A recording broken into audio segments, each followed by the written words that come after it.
Airlines. You may or may not have heard of them. They're one of America's big three full-service air carriers, founded way back in 1926 and based in Chicago. If you've flown them recently, you may know them for their relatively modern, passenger-friendly cabins, innovative free snack choices and economy, and impressive mobile app. But it hasn't always been that way. Like American and Delta, their story is one of perseverance, as the airline industry is notoriously fickle. This is a brutally competitive industry. The United we know today is the product of numerous mergers, acquisitions, and bankruptcies over the years. It's the product of steady leadership over time. Sure, the execution wasn't perfect. We've seen tons of labor disputes and more recently PR nightmares. But through it all, we've seen the company maintain a pretty robust global route network, revamp its onboard product, and beef up its valuable MileagePlus program. The merger with Continental in 2010 was a true test and took a while to bring together two disparate workforces, two different fleets, two different route networks, and two different brands. And yes, somehow this survived, albeit for high-density domestic flights. It's absolutely wild. Rear-facing quad seats. But almost 15 years on, we're finally seeing some semblance of product and service consistency. Perhaps the greatest example is United's international long-haul business class product called Polaris. No matter what plane you fly on, from its 30-year-old 767s to its 2-year-old 787s, you'll find the same lie-flat Polaris seat designed for sleep. And last summer, when we tried it on a 12-hour overnight flight from Tel Aviv to Chicago, the product worked as intended.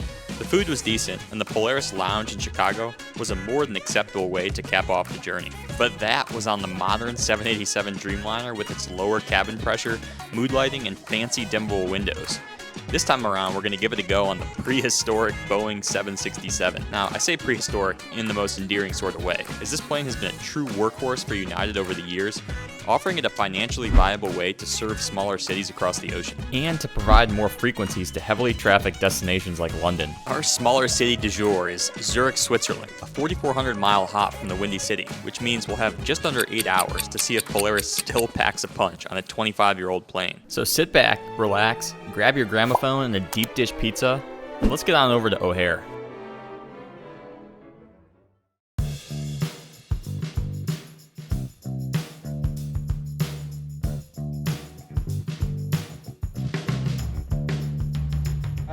Thank you so much, Brandon. And visit us. Maybe you can help us with a couple of flights, man. That would be sweet. I'd love to get my hands dirty. And, hey, if you ever need an extra hand, just give me a call.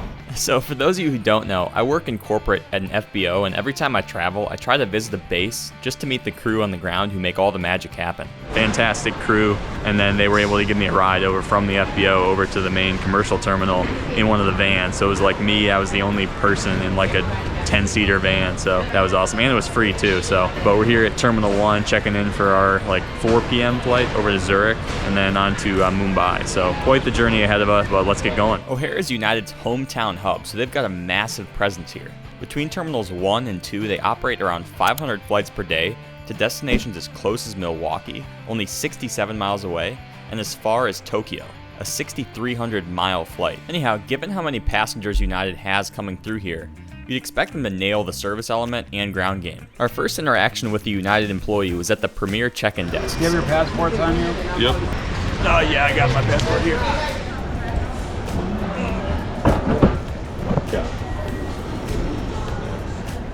So sort of hard to tell from the footage, but the agent who assisted us was actually a really cool dude. The process was quick and efficient, and he was sure to remind us of our Polaris lounge access privileges. All right, bags have been checked, so first step is complete here. I decided to take my my massive lens with me, so we're lugging around 40 pounds on our backs. Hopefully we don't die, but about to go through security here and then see what's good with the lounge. So after security, you get deposited into Concourse B, which is home to mainly domestic United flights, and then a couple Star Alliance airlines sprinkled in there. Most notably Lufthansa, who still operates a 747-400 to the Windy City on occasion. But most United long hauls go out to Concourse C, which is about 10 minutes away via underground walkway. Here we are, the famous neon lights and music. Kind of reminds me of Vegas, to be honest. And the best part? A nice hefty set of stairs on either end to work up an appetite for the lounge and on board. And once we reached the top, the Polaris lounge was pretty hard to miss. There it is. Pretty hard to miss. A relatively understated entrance, but don't be fooled. What you'll see inside contrasts pretty starkly with the dated O'Hare main concourse.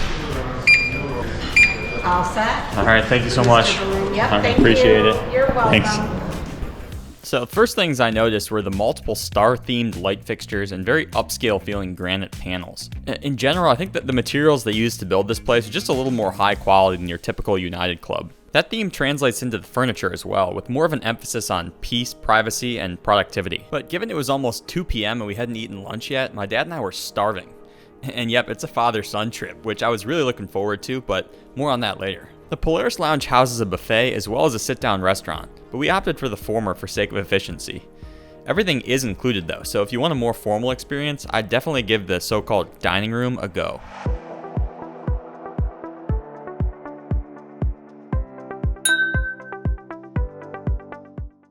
So with a light-ish lunch done and dusted, let's check out the loo situation. There are probably a dozen individual toilets in this galactic hallway, and then 7 shower suites. Here's a little footage from my trip last year where you can see it looks more like a 5-star hotel than an airport. Then you've got a wellness room, which looks like it's mainly catered to breastfeeding mothers. Although I'm sure you could pop in here and try to get some shut-eye too. It just wouldn't be all that comfortable in that armchair. But overall, a very pleasant place to hang out. Nice views of the tarmac, and for all you coffee snobs, I thought they had a pretty decent espresso as well. Around 3 p.m., about 15 minutes before boarding, it was time to say goodbye as we wanted to leave a little time to capture some footage of the ramp action before boarding. So much stress. Thanks again. Have a good one. Good day.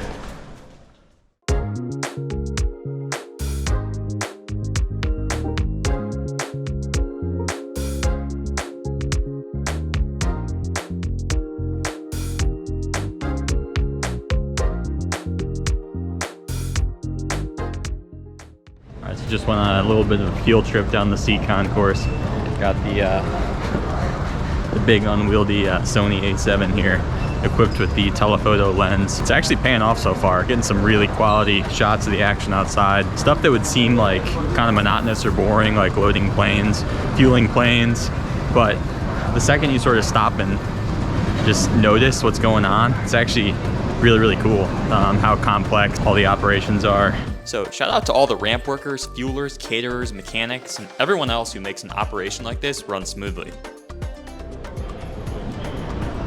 All right, it's 3:22, and approximately 2 minutes ago, right on the dot, 3:20, they started boarding. So we're gonna get on board and check this thing out. Our ride for today is November 669 Uniform Alpha, a 25-year-old Boeing 767-300ER that's been with United her entire life. She's powered by 2 of these classic Pratt & Whitney 4060 engines, putting out roughly 60,000 pound-feet of thrust a pop. For anyone interested, she started her tenure in the battleship gray livery and rode it out all the way until the merger, when she was finally repainted with the iconic globe. The original interior looked like this, with seatback telephones instead of seatback screens, but it looks very different today, as you'll soon see. Thank you. Hey, how are you? Inside transport good? Yes. Awesome. Let's go. Thank you so much. And group 2, please. Little face scanners at the boarding area. Pretty nifty. Didn't even have to take off my glasses. Also, shortest jet bridge I've ever been on. This thing is like 30 feet.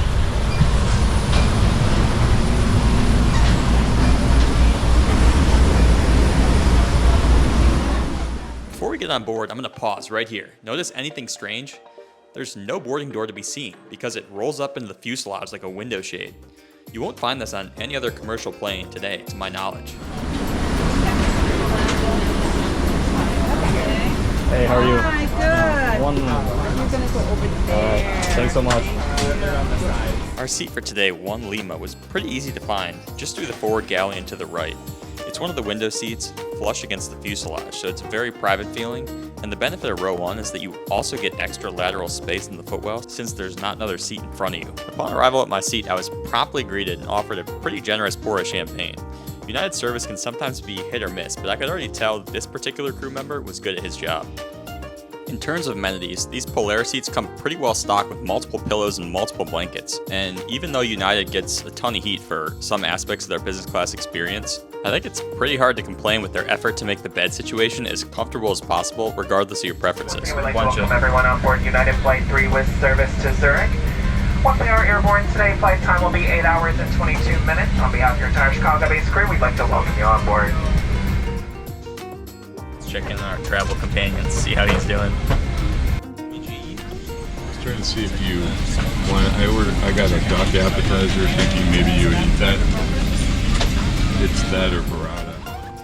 Before I could even ask him how the seat was, he jumped right into the meal choice discussion. And it was very nice of him to offer the app, but I ultimately decided to skip it so my stomach didn't explode. United's menu card is a relatively basic and unremarkable affair, and that theme is also reflective of their approach to catering.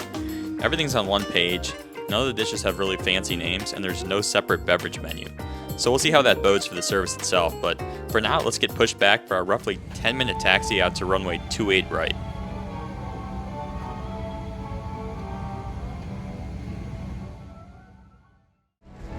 Welcome.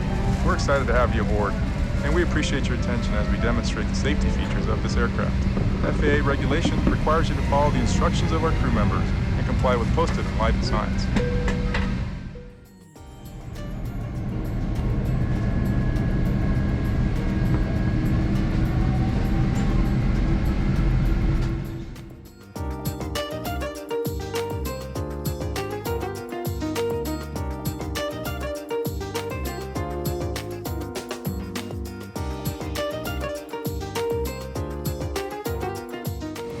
Lining up on 28 right. We got 10,000 feet. Will we make it?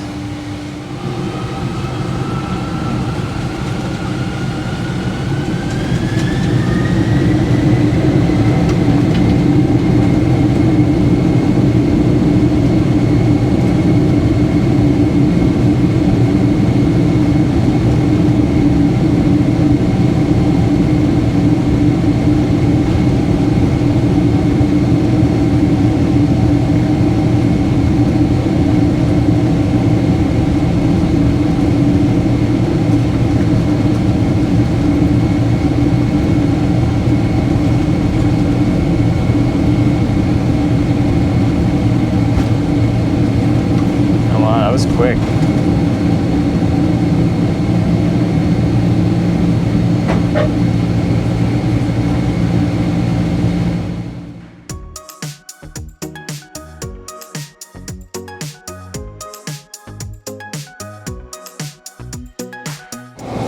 As usual, the weather is always spectacular in the skies, I will say. Just gorgeous. Just incredibly blessed and grateful. Every time on a plane, regardless of whether I'm in seat 1 or seat 45, just such a privilege. Never gets old. Following one of the most rapid ascents to 10,000 feet I think I've ever experienced, it was time to check out the Wi-Fi situation before the meal service started. The tray table slides out from right underneath the IFE screen and offers a good amount of real estate as well as a device holder. I wiped all the COVID right off that thing and then popped open the laptop to find a couple options in terms of internet. Alright, full flight looks like they're charging $19 or 1,900 miles. That's a tough one. $4.99 for an hour, 500 miles. I know these mileage deals like technically aren't a good use of miles, like objectively they aren't, but 500 miles just seems like such a drop in the bucket. Like I always fall into that trap. I ended up going with the hour pass, and it was sufficient for browsing and sending emails as advertised. Before long, the flight attendant working my aisle, we'll call him Kevin, stopped by with a hot towel. Yes, please. Thank you. And then not long after that, as we were making our way over Michigan, the tablecloth arrived. This thing moves side to side and forward and back. So there's plenty of room here to get out. Very well designed, honestly. So to no one's surprise, the seat, although somewhat lived in, was turning out to be a winner so far. But the food is where United has typically stumbled, so I was dying to see what sort of either gourmet delicacies or prison slop would show up on my tray table. Now, I will add that I pre-ordered the gluten-free meal, which tends to be on the plainer side, but on United, that might be a good thing. And yeah, I'd say this turned out just fine. Chicken, wild rice, broccolini, and a little side salad. Everything was delivered on one tray, and the presentation was not really up to business class standards in my opinion, but everything tasted fresh, and it was pretty healthy as well. On the carb side, they hit us with the standard prepackaged roll as well as a little granola bar. But I skipped those guys to save some room for the pièce de résistance. Did you save room for dessert or cheese? Yeah, can I do one of the ice cream sundaes, please? We have chocolate, cream sauce, cherries, whipped cream, and chocolate marshmallows. We had to remove all that. Oh, okay, no worries. Can I do cherry, whipped cream, caramel, and I guess the morsels too. Thank you. I will give United some credit for serving dessert off a cart, and they actually made the sundae in front of me, which felt a little more proper for business class. Tremendous. Thank you. Would you like coffee or tea? No. Can I get a little more sparkling water though? Thanks. So it may seem like overkill how much of a big deal I'm making about a stupid little bowl of ice cream, but for those of you who don't know, I follow a pretty ridiculous diet when I'm not traveling, and pretty much the only time I ever eat real ice cream is either at birthdays, weddings, or on a plane. One of you asked how I stay in shape with all the food I eat on the planes, and the short answer is I move my body a lot and also try to eat super clean. There's certainly a genetics component as well, but my body also can't escape the laws of thermodynamics. The key for me has been eating a ton of protein and also intermittent fasting 3 to 4 days per week. If you're someone who's more towards the beginning of your health and fitness journey and trying to get in shape, I promise you it's possible, but it really takes time and patience to do it right. Anyways, enough of the health rant. Let's get this Sunday finished up and then get ready for bed. When the service wrapped up, we were somewhere over Quebec with 6 hours and 45 minutes left to go, which meant we'd have a little under 6 hours to get some sleep before the breakfast service. So just gonna prep for bed here, gonna dig into the Therabody amenity kit, see what we got. I'm assuming there's a toothbrush and toothpaste in there, so we'll get those teeth clean and then get to bed. The amenity kit, which apparently can be reused as a fanny pack, did indeed contain a dental kit. Alright, remember, you're not done until you sing happy birthday twice. So I'm not going to sing it while I'm brushing, but I'll overlay it and make sure you guys sing it in your heads.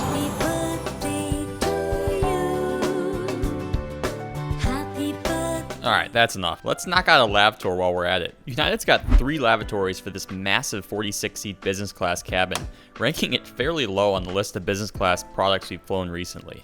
However, each of these labs are fairly spacious and well stocked, and these guys feature mood lighting while the rest of the cabin does not. Clean as a whistle. I'm surprised, these are some old planes, very new lavatories. Amenity-wise, we got a couple lotions and potions, a Recover hand cream from the Therabody, little mist. What do we got here? Hydrating mist. I don't know why you'd want to like spray your face with that. There's no way that's gonna be good for you. And then we've got a fabric refresher here. You're trying to hit the ground running. No motion activated sink here. Got the old-fashioned mechanical version. Seems to be in working order. That'll do, that'll do. Wow, very pleasant experience here in the aft lab. United Polaris. Let's go. Before we hit the deck, I will mention that United used to offer pajamas on flights scheduled over 12 hours, but they've since raised the bar to 14 hours. So I imagine very few routes now qualify, with maybe the US to Singapore and US to South Africa and perhaps some of the East Coast to Asia routes, but let me know. And with about 3,400 miles to go, it's time to get some shut-eye.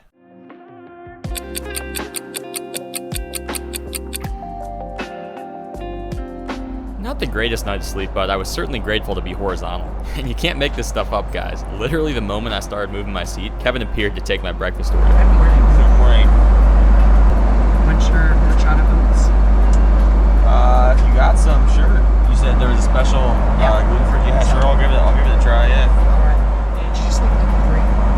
I had a gluten-free special meal. Yeah. I'm sorry. Would you like anything to drink?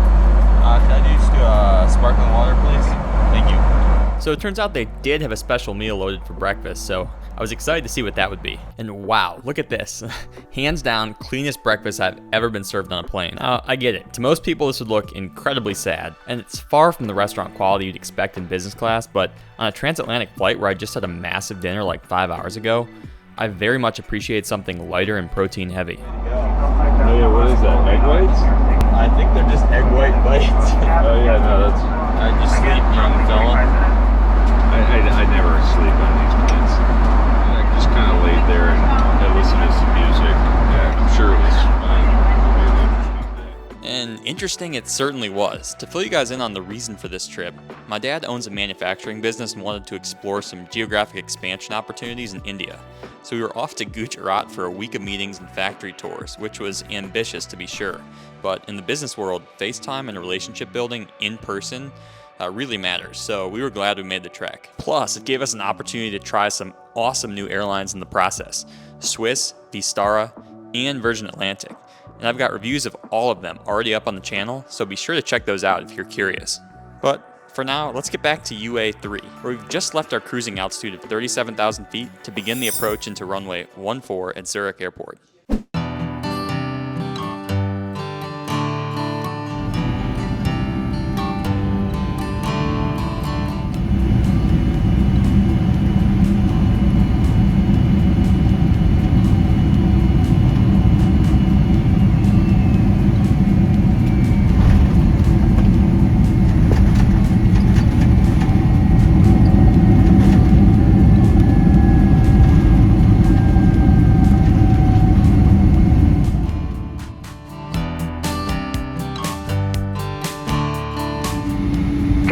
everyone. Welcome to Zurich, where the local time is approximately 7:45 a.m. Please stay comfortably seated. The seatbelt sign is turned off. You may continue to use and charge your phones and tablets. If you are seated today in our X row, please don't plug your devices into the outlets. On behalf of the entire United Team's Airlines partners and your entire Chicago-based flight crew, thank you for choosing to fly with us today.